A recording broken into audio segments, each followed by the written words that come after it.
Hey guys, it's your old pal Goliath. I'm here with Kayla, Joe, and Chris, the authors of a new children's book, and honestly, it was a fantastic watch and a fantastic read. Kayla and Chris read the book, and it was so beautifully to watch and read with them. It was amazing. So I'm going to ask them a few questions about their process, the book itself, and a few more. Hopefully we'll answer all their questions and yours. So right now I want to say hello, Kayla.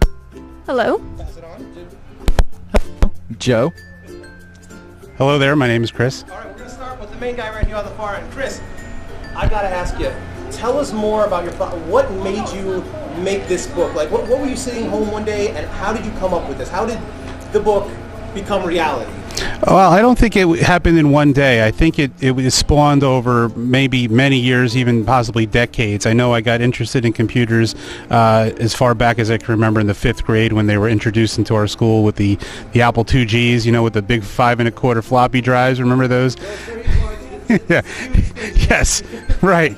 I know I'm making myself sound like an old man when I say that, but ever since I saw we were playing Oregon Trail on a green screen, those monochrome monitors, and I don't know, something about it just fascinated me. And then I guess I got the nerve to take apart my first computer when I was in my college years, when I wanted to, you know, have the fastest computer on the block, and I was customizing. So I finally got the nerve to open the computer up and start taking things out and putting stuff in, and I was hooked on it. It gave me such a sense of satisfaction, and it wasn't too long after that I did a summer program where we actually learned all about the computer and started to build the computer. So I guess it was just a matter of time that it was going to manifest itself into a story.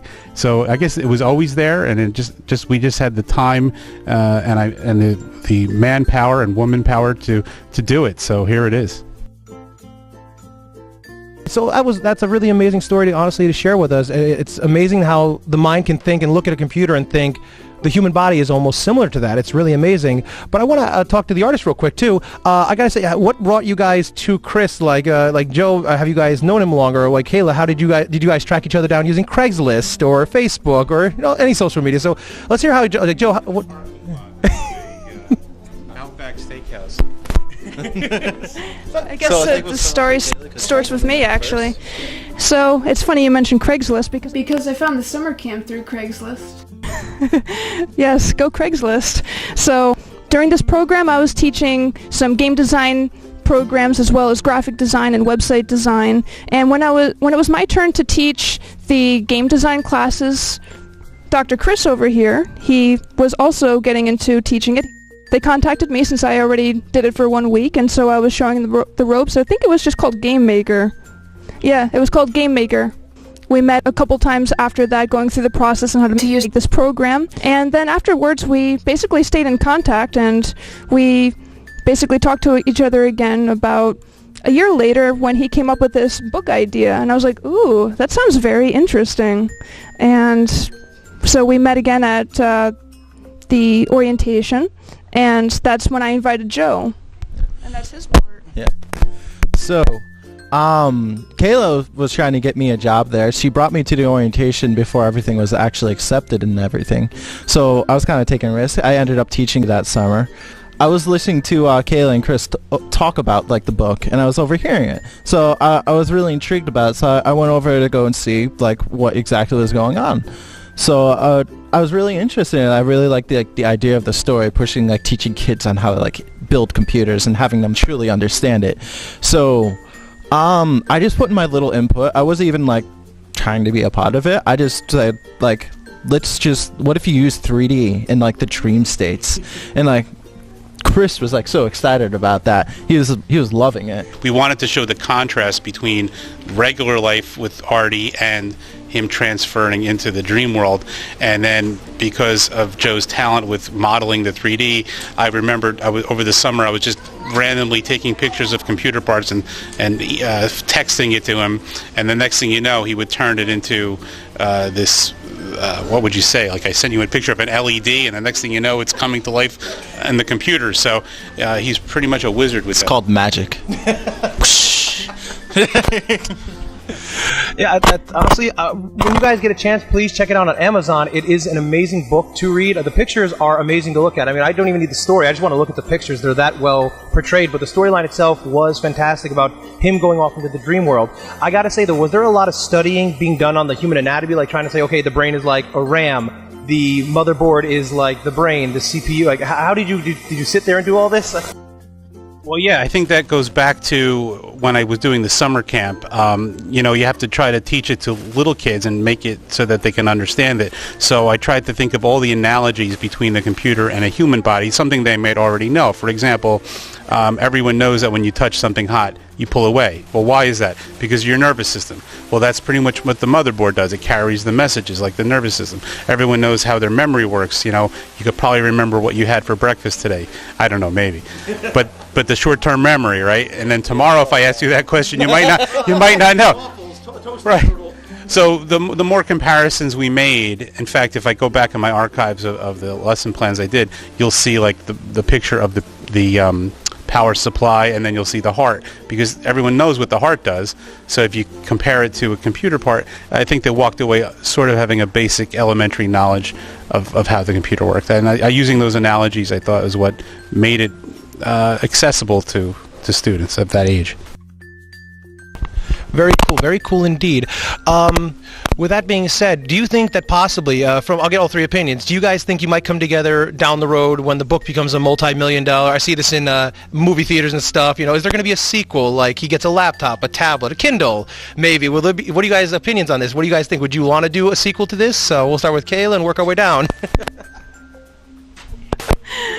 He does have a lot of ideas involving... Good ideas. They're just a lot of them. He does have a lot of ideas for children's book. In fact, actually, right now we started working on a book about a cat in his backyard, basically inspired by one of his own cats, and it's basically going to be about life lessons with a cat that gets jealous of basically a new sibling coming into the picture. Okay, I want to read that now. Well, it's a children's. Yeah. It's not like it's a novel series. Yeah, but it's really cute.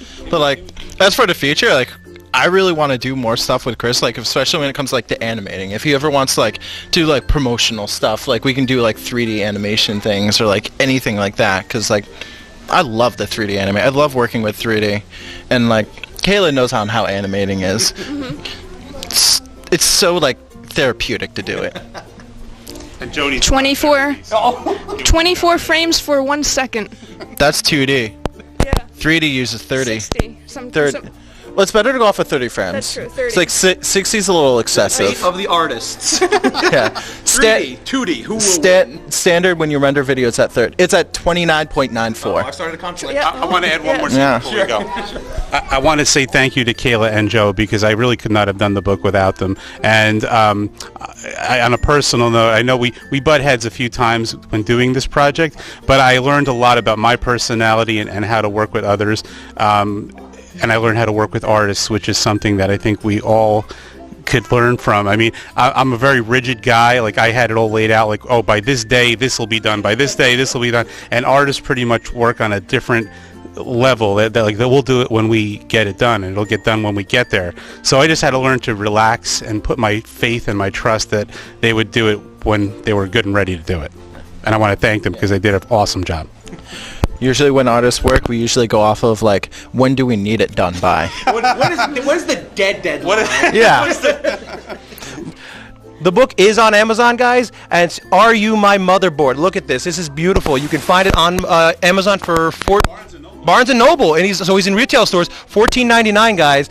Trust me, after sitting here and listening to it be read, I would read this to my brothers and sisters numerous times. It's a really nice, soft story. It's got a great outcome, and it teaches kids a lot about the human anatomy and technology, which I think kids can really appreciate nowadays, because more kids are technologically advanced than they have been in the last 20 years. But the last question before we go, I want to say, can you guys give any words of inspiration for someone out there that's thinking, like, I want to write a kid's book or maybe a book about this, but I'm so scared, I'm nervous, do I have what it takes to write the book? Like, words of encouragement, because I know this was not easy, but for people that are younger, it must be a little even harder on them. As adults, we can take a little bit of disappointment, but for someone out there that's really needing a boost, so what words of advice do you give? Well, both. Yeah. Yeah. I say just go for it.